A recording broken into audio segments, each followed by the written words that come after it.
studio is up and running. Indianapolis Speedway background up and running. Monitors 1 and 2 standing by. All cameras are on. They are aimed. They are in focus.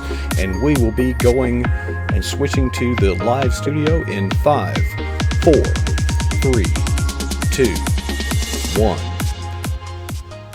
Welcome to an exciting chapter of Renew US. Live from New York, it's PJNet Live. Folks, I don't know how we're going to pack it all in, but Dell Didway and his entourage are standing by in the green room from some steakhouse in New York City. And what I'll do, let's see, you see the Indianapolis Speedway. I don't know how much time we will have to spend on that tonight. But in any event, let's bring Dell Didway on board and give him a place to live right about there. And we'll bring him on right about now. And there is from Mortons Steakhouse. You hear all the excitement in the background. Dell, it's a black tie, black suit, black curtain, white ceiling affair tonight. Where in the heck are you? Why are you there? We are at Mortons Steakhouse in Manhattan. We just concluded the Serious Writer Book of the Year Award and the Serious Writer Author of the Year Award. And we're just having a great time here, celebrating authors, celebrating Serious Writer. And we're also going to be attending the Book Expo America for the rest of the week with some of our great friends here. Well, Dell, I appreciate you, literally making time to be with us tonight. Indeed, that is exactly what you're doing. And but let's go over, if we can, just recently, your life, while we were in the green room, you must feel like you're in a blender sometimes, but you were just in Indianapolis. And give us a brief rundown. Your blog mentions it. Tell us about it. Yeah. Well, thanks. Yeah, my life for the last few weeks has been a blur, but this has been fun. And as you mentioned, my blog touched on the 500. We were there, which you have the great speedway behind you. There for a great race again. It's the most patriotic thing you'll ever attend. Was able to watch Zach Veach do a great run. I mean, he's I coached Zach in the 4th grade, and he's a friend of ours, and it's great to see a boy from a really small town do really well. And at one time, Zach started 28th. And at one time, he was 4th on the leaderboard. And then, unfortunately, on lap, he had 25 laps to go, and he out of no fault of his own, he ran into a crash and had nowhere to go, and ended up hitting the wall. And it was a 5-car accident, and he unfortunately his day was over. But I think you're going to hear a lot more from him in the next several years as far as IndyCar racing goes. It said when the horse throws you off, you got to get back up and get back on that horse. Yeah, and that was the theme of my blog. Is it wasn't his fault, but he had a circumstance thrown at him the same way we do as believers. We could be zooming around the track of life, doing great, getting almost going to win that race, and then something blindsides us. And it's how you deal with it. And Zach's attitude was, "Hey, I'm fine. I got banged up. I'm gonna be in Detroit next weekend racing again." So you got to get up. You can't wallow in it. You can't blame other people. I mean, that wreck was not his fault. There were two guys hit wheels and created this chain of reaction. He could have blamed them, but he said, "You know what? I ran into it. Wasn't my fault. But you know what? I'm gonna get back up and I'm gonna race again." It's great attitude. Well, and his team's got to get that. And we have to have that same attitude. I assume the car's nicked up. That team's got to get that car back in shape. Car was demolished, but they have several of those cars, so okay, it's just a car. Just a car to them. He has, I think, 4 or 5 cars, I believe. So, that one's gone. That one's gone. Living the dream. Yeah.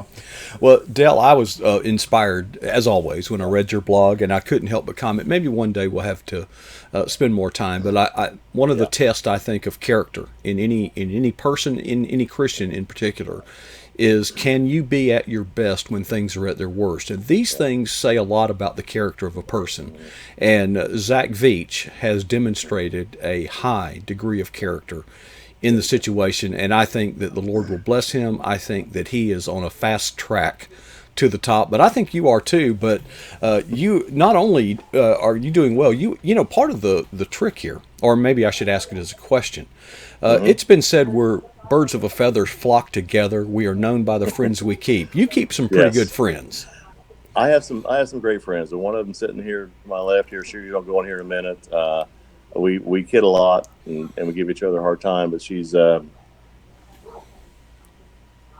probably one of the reasons I'm in this. And if that wasn't for her responding to a message to me that I sent to her, I wouldn't be here. So she's been a great mentor, great friend, and now we're co-authoring a book together. She's written a gazillion books and won hundreds of pounds of awards, and she took time to answer a question of mine, and that's what started all this. So it's all her fault. So like I said, we're writing a book together about Indiana basketball, and I'm going to turn the earphones over here to Michelle Medlock Adams. Let her explain what she's doing here tonight. Thank you, Dale. There you go. Wow, Dale's never been that nice to me before. That was pretty nice.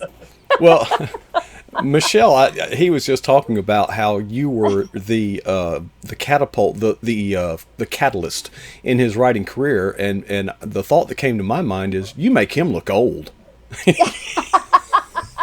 Oh, I like you more and more.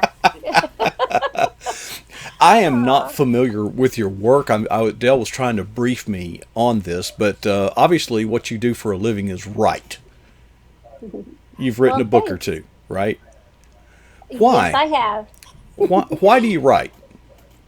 I think you're called. The Bible talks about you being called to do things. Uh-oh, I just lost my... Just stick back in here. Hang on. Yeah. I've lost you. Hang on, I'll put you back on here. Technical difficulty. Let's see if I got you. I never said you didn't miss a thing because I didn't say a word. I'm riveted to you right now. I want to hear what you have to say. In first grade, I think I realized that I was a writer. I won a poetry contest in our first grade class. Now, let me tell you, it was really good. It was called Ode to My Dog Penny. She was a big, fat wiener dog. Now, that's how prolific I was.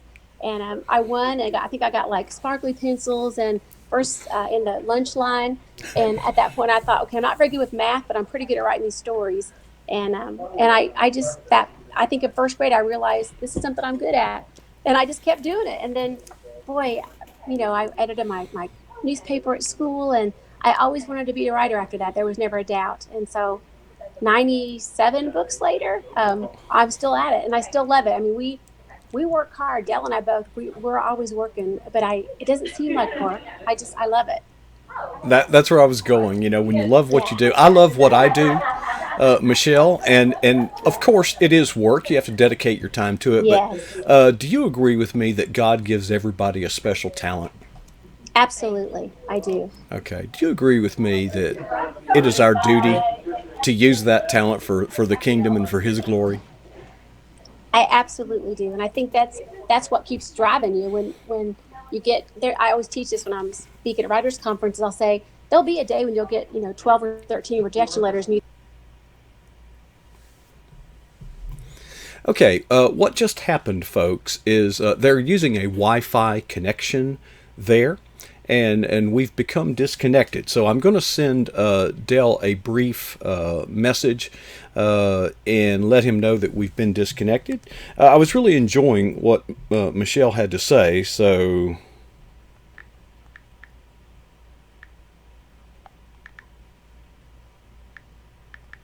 Stand by. You can tell this is live. After we hear from Michelle a little bit more, assuming we can get reconnected, and I'll let you know when that happens,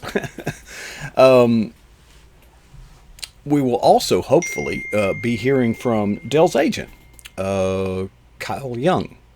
And Kyle Young is from Michigan. Now, you got to understand, Michigan and Ohio, those are rivals. It's like Florida, Florida State, Alabama, Auburn, and so forth. But it's really great to have Dell Didway on board. Let me give you a brief update on some things going on in the future. I am in contact with another friend of Dell's who has a weekly blog on Mondays, very similar to his. I'm getting messages here that Dell is trying to reconnect, okay? But I may have to send him a new link, and that will be a little bit awkward, and I'll try to keep talking while we do this, because I really, it looks to me like Firefox has restarted. Oh boy. Let me guess. We are probably no longer actually live. Okay, let me find out for you real quick. Stand by, folks, as we wrestle with some technical difficulties. No, it does look like we are still on. Okay, so we are awaiting Dale Didway to reconnect.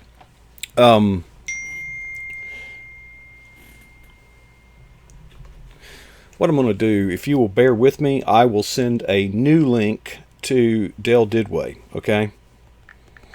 To join.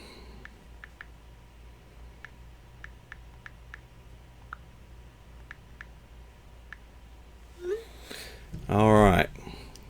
I hope we can reestablish this. Hang on just a minute. Let me get everything queued up. I was saying that I'm in contact with, it turns out Dell and I have a mutual friend, and when I did some research into this mutual friend, I found out that 3 years ago I had reached out to her to appear on some videos here, and oddly enough, she responded right away, and Dell's letting me know that he's going to encourage her to join in the conversations that we have here. Now, let me quickly send Dell an email with a new link.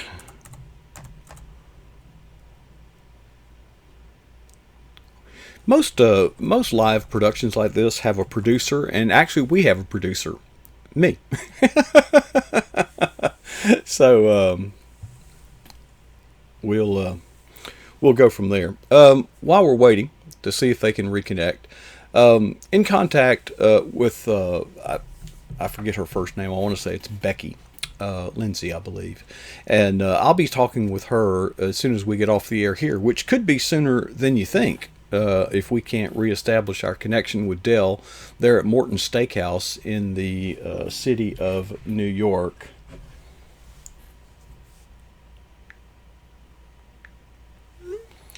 All right, I've sent him a new link to join us. Maybe it will work, and we became disconnected. They're on Wi-Fi there. You know how it is in these public places.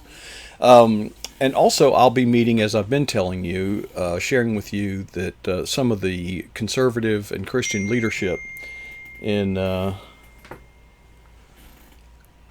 Hey, we are back. Okay, well, let me switch over to them. I have been ad-libbing not so gracefully. Yeah, actually, you'll get to see the parts that we missed because this I will be sending you a link to the live show. Michelle, we were sharing, and you probably don't even know when we got cut off, but we were sharing that God gives us a special gift, and we have a joyful duty and obligation to use that gift for His glory. Summarize the various books. Are they all the same? Are they different styles, fiction, nonfiction? Tell us about your writings from a bird's eye view. Oh, sure. So I went to journalism school at Indiana University. Go Hoosiers! And I was a newspaper writer for a long time. Worked for the Associated Press a little bit. I was a sports writer, believe it or not. Only gal in the sports department. Really loved it. So I loved writing. And then I had two little girls. My husband, I married my high school sweetheart. He was a great football player in high school, by the way. And anyway, so was I. I mean, you know, right? So I married the football star. We had two little girls, and I tell you, I used to tell little stories to them when they were little girls, and I knew the God was calling me to write for Him, and I was writing as best I could for whoever was paying me at the time. But I knew that God had more for me than just writing sports stories. Not that that was a bad thing. I enjoyed it. I still like to write about sports, but God just started opening up the doors. So I started writing for Christian magazines, and now, I mean, boy, it just kind of all evolved. I have a lot of children's books, and most of those are faith driven. You know, teaching kids about Jesus and about not being afraid and about God is a calling in your life. That God, one of mine is called God Knows You. Like He knows every hair on your head, and you know, all the things that you want your kids to know. And then I have books for women. I've got a couple books coming out this next year with my good friend Bethany Jett. She's my business partner at Platinum Literary. It's called They Call Me Mom, and then Platinum Faith. A couple of different books. So those are for women. So I mostly write for women and for kids. So it's the greatest privilege. I can't imagine doing anything else. When you kind of went out on your own, did a sense of fear grip you? Oh boy, I feel like you're reading my mail. Absolutely. I'll never forget the conversation. I came home. I had a really great job at a Christian magazine, and it was really a pretty cushy job. Had great benefits, and I was used to working for daily newspapers, so having to do a couple stories a week instead of 2 or 3 a day, it just seemed like I wasn't hardly working hard at all. And I we had gone to Maui for our anniversary for vacation, and we're sitting on the beach, and I just very clearly heard the Lord's voice say it was time to launch out to do this freelance thing, full time, and I was going to be writing for kids. And I remember looking at my husband thinking, I don't know if he's gonna know that I really heard from God on this because I had a really nice job, and we sat on that beach and we prayed together, and I told him what I felt like God was impressing on my heart, and he said, you know what, baby, we're going to go for that then, because we're going to go with God. And that's how we've done our whole marriage. And God opened up doors immediately. Now, I'm not going to say it was all butterflies and sunshine, but it was good. And we've learned a lot over the years, and I wouldn't do it any other way. I think every rejection and every door that was closed, there was a lesson for me there. And it's been a really fabulous ride. I love what I do. But yes, did I have fear? I was very afraid, because there's that fear of failure and not bringing that paycheck home. And what if I launch out and I can't make it? Then that'd be worse than never launching out at all. Right. I was nervous. Yeah. Yeah. Writing is not a competitive sport, but yet you've earned many trophies. But I hear you've got a little competition going for next week or something. Are you going to tell us about that? Yes. So Dell, he's like the older brother I never wanted, is who he is, actually. But I met him on LinkedIn, of all places. He messaged me about, he was interested in being a writer. Looked like we had the same background doing sports writing. And I didn't, you get a lot of creeper guys on LinkedIn. I thought, okay. And then his next line was, by the way, I'm happily married. There's nothing. I was like, okay, good. This the guy is not doing that. And I get a lot of marriage proposals on there. So I said, I can't imagine. It was crazy. So I said, let's just talk. And I talked to him, and I tell you, I saw something in Dell. I told him a couple things that he needed to do. And usually when I give advice, because people hire me to coach them and things, they don't do it. And Dell had them all done by next week. He had the website up. I thought, well, who is this guy? And he's a good writer, but not only that, he's a lover of God. He hears God's voice. He writes for him. He did it for all the right reasons. And I'll tell you, his best attribute's his wonderful wife, Angie. So I like the whole package. But so here's the thing: we write all the time, and we're always razzing each other. We're just family. And last week we went to this Blue Ridge Christian Writers Conference, the SELA Awards. Now I probably won. I don't know. God's been good to me. I probably won 8 or 10 of those in over the years. But this is the first time I've been nominated for something, right? So we're in the same category. Now, can you imagine? There's all these different categories, but I've got a book out called Fabulous and Focused. It's devotions for women who work. And he had a Buckeye believer devotional. Buckeyes, really Buckeyes? He had to beat me with Buckeyes. And there's a couple other books in that category as well. So when they're announcing but Dell and I sat with each other at the award ceremony, and when they announced the award, they announced third place, and I thought, well, I'm going to at least get third. And I thought, Dell's not getting nothing, because I know Buckeye believer's not going to beat me. And by golly, if he didn't get second place, now at least he didn't win, but I can't live with him now. It's like it's ruined.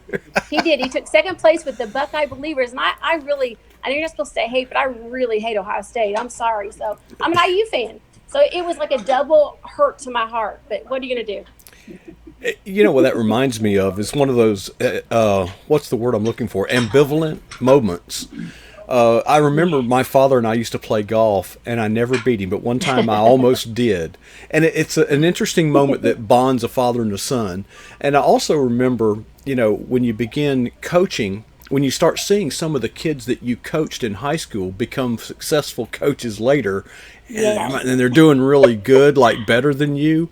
Oh, I actually feel good about that. I honestly and sincerely can say I wish the best for those that I encounter in life. And my mission in life is to, in my Twitter bio, it says my ministry is to help yours. And it's been that way for years. I haven't changed it because I sincerely mean it. And I get the same sense that you are driven in the same way. I want to leave time for Kyle, because I've been very interested in him. Oh my! But I did want to ask you before we leave. When you go out on your own, you've done really great about telling us all the zenith of heights and. But what can you recall the worst time when you just felt like I just can't go on? How'd you get through it?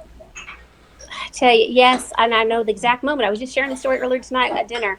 I had written 5 or 6 different children's books, and I was new to this. You know, I was a journalist, so I was new to that. I didn't have a lot of confidence in it, and I had the company I worked for said they were going to publish them, and I was like, oh my gosh, I've arrived. Someone's going to want to read my children's stories.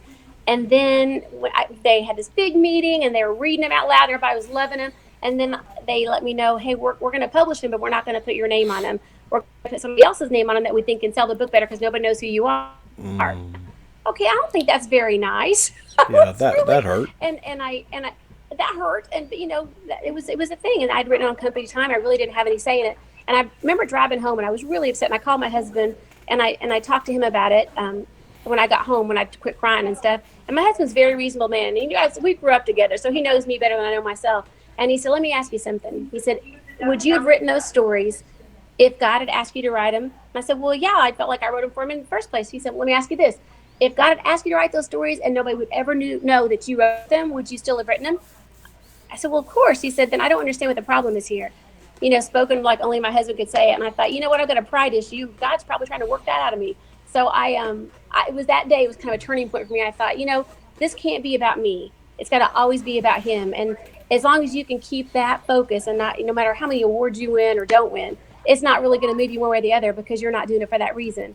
So you're right. I think what you said, your tagline, that helping others with their ministry, that's exactly what I want to do. That's why I teach at writers conferences, is you want to grow up other writers. A gal that was in my classes at Blue Ridge 5 to 6, well, probably 10 years ago now, she just beat me out for the best children's book and got book of the year. She's an amazing writer. You're right. I took pride in that because I know I love her and I'm proud of her. So that's Michelle, a good thing. Not only are you a champion in the field, in the discipline that you have chosen for your work, you're also a champion for the cross. Because see, here's what that's telling me. We're told to love one another. Jesus sacrificed for us, so we likewise give of ourselves and invest in ourselves in others and to watch that flourish. I'll tell you, you don't know what I do. You don't know much about me, but one of the things that I do is we host these rallies of kinds, okay, for some usually political or Christian purpose. But anyway, so someone comes to me, they want to have this big event. So before we go any further, I ask them, I say, suppose that we have this big event and it is an outrageous success. Are you going to let that go to your head? Question number 2. There's 3 questions. Question number 2. We have the big event and nobody shows up and it is an utter failure. Are you going to persist and continue? And question number 3 is kind of what you were just talking about. Suppose that the event is a great success and someone else takes credit for it. See, what I'm trying to do is blow the smoke away to find out, one, what's the real motive? What's this really about? Because if it's really about the kingdom, if it's really about your love for God, he doesn't need to prove our love to us. He did that 2,000 years ago.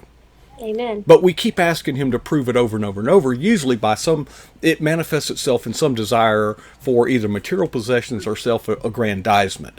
Folks, that's called pride. And God he asks us we've got to nail that pride to the cross. Your testimony has inspired me and inspires others. Aww. I see Kyle in the background. Let's turn it over to him. This is the guy, University of Michigan. There you go. There we go. He's a great agent. Mm-hmm. All right, here you go. Thank you so much. Thank you. Oh, this is fun. Okay. All right. Now you couldn't hear what I was saying before you put those on, so I'll let you watch the when this is over.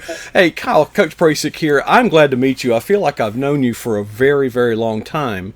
Now, I was noticing as you were putting your earpiece in, Dale mentioned that there is some sort of fungus or cancer growing on your fingers. Could you put those back up there again and tell us the story there?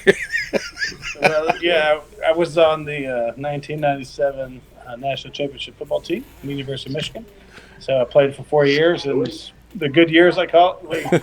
We won 3 championships in those 4 years. So it was a gret time. And Dale's from Ohio. I'm actually from Ohio, so kind of is like a constant ribbing. Hadn't been the same since you left, has it? No. Kyle, I know that you're an agent, and I don't know much about that field, but I have Dell has spoken of you in such a good way over these years. I wanted to or years, months, I'm curious, and I'm just personally very interested.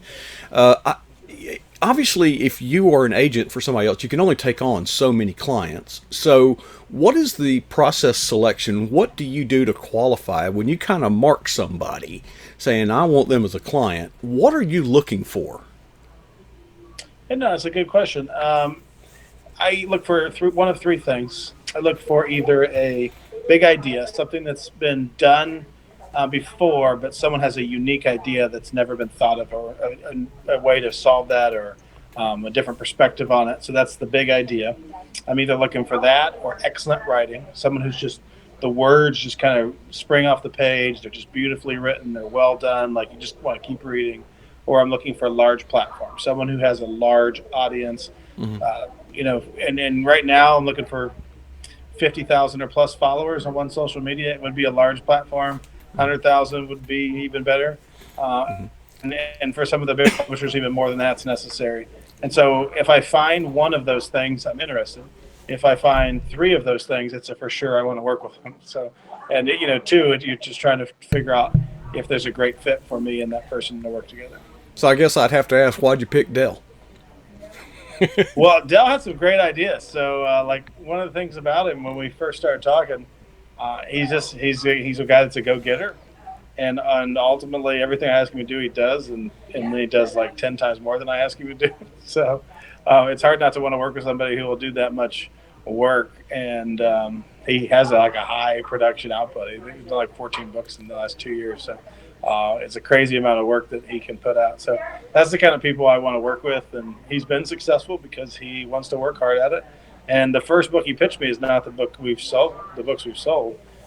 Ultimately, he was someone who was really coachable and teachable. And we at a conference decided, hey, this is a great book idea. Let's do it. And he wrote it and we sold it. So it's been kind of a joyride since then. Well, the first thing that I remember Dell telling me, and again, the world that you and Dell live in is an alien world to me, okay?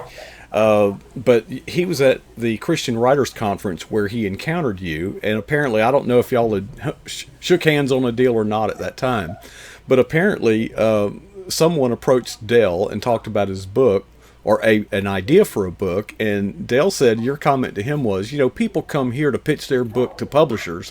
That publisher is pitching you a book. Right, yeah. That must have been a real turnaround moment in not only Dale's career, but also it must have made a profound impression on you. Yeah, I mean, it's not often a publisher says, go write this book. That's the book I'd want to see. It happens from time to time, but usually when it does, you need to listen and you need to probably go write that book. And if you don't, you're probably missing a golden opportunity. Well, here's a question, I guess. And earlier we were speaking with Michelle, and we talked about, pride and humility and things like that.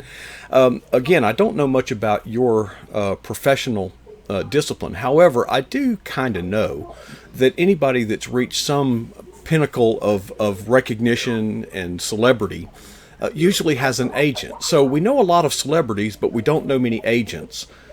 Why? How do you handle that? Why did you pick a career that more or less puts you in the shadows of those that you work hard to promote? I like to help people. It's kind of innately who I am. So I'm a mentor by nature, so I like to mentor people. I'm always working. I'm also a pastor, so I do that also as well. It kind of fits well with that service mindset. Mm-hmm. You said pastor. A lot of people call them preachers, and there's a difference, right? Right. Yeah, there's definitely a difference. So, yeah, pastor would definitely be somebody who's more working hand in hand. Preacher would be get up on stage and they can preach a good message. Yeah, an orator. Pastor, somebody that kind of come alongside and shepherd you and walk your life. Shepherding. Yeah, that's the analogy that I think of is shepherding, mentoring, coaching, and those things. And Jesus was very much a shepherd and a coach and a mentor to his disciples. And look what happened. Right. Well, with most of them. Yeah. With most of them. So what does the future hold? Let me ask you this. Have you been approached by somebody to have you be their agent and you've turned them down? Oh, yeah, all the time. Why? mainly because they don't have those three things I'm looking for, or they're just not there yet. Typically, it's they're not yet there. They don't have the writing to the level I need it, or sometimes they're just really good authors. They're for whatever reason the market's not trending in their favor at that time. And that's always ours when someone's a good writer, but the market's just gone in a different direction, and they really just need to wait until the market swings back around. I guess it becomes evident to you when you read the writings of the people that you are thinking about working with.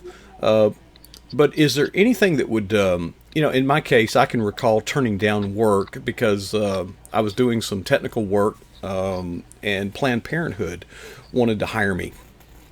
And it was a rather lucrative contract, and I was desperate for the money, but I turned it down. Do you have core principles like that are there some people that no matter if they met all the criteria, but they were principally on the other side, would you take it, or would you just turn it down? Yeah, I mean, I will look at anything, but an agent relationship is one that I have to be able to work with the author, and I have to be the best champion of their work. And so there are times that there's books that are really good that I'm not personally excited about, and it doesn't have anything to do with any kind of political or a moral objection. Just sometimes I think I'm not the right person for that project. Mm-hmm. And so, we have to find projects that we're passionate about. And so I really look for things that align with my passions that I'm passionate about. And it's kind of one of the reasons I work with Dell. Dell writes about sports. Well, I love sports, so it's kind of easy to be passionate about his projects because it's all the things that I really like. So. What's the we got to wind it up pretty soon. What's the range of your clientele in terms of their backgrounds and all that? Are they all pretty much Christian? Are they all pretty much try to give me a demographic snapshot. I work probably 50-50. So I work 50% in the general market and 50% in the Christian market. Okay. And so I'm probably split somewhere 50-50, 60-40, 70-30. Mm-hmm. I started out as an author writing in the CBA, so probably more of my percentage is authors that I met in that community, who then I also help get published in the general market. Well, Kyle, I feel like I've known you a long time, and I just appreciate the things I've heard about you have been testimony to your character and to your professionalism, and it's just great to meet you in person. And if you don't mind, let's put Dell on there for some final remarks, and we'll wrap it up for the night. It's great to meet you. Dell talks about you, and he's been telling me about this for a few weeks now, so I'm excited that we can connect, and maybe we'll connect here again in the future. I hope so. Appreciate it, Kyle. Yep. Here's Dell. Thanks, Dell. Oops, sorry. All righty. All right, we're back. Okay. Well, Dell, listen, you have been very, very, very gracious and accommodating. It's hard to commit to things, that are live, because you got to protect that time.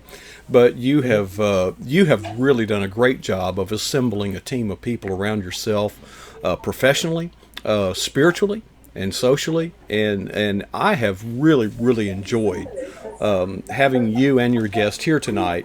But I don't want to take any more of your. I mean, you must be having a great time. When are you going back home? Saturday. We're going to be here for the Book Expo all week long at the Javits Center over by the Hudson River. Meetings all day tomorrow with publishers and book sellers, book retailers.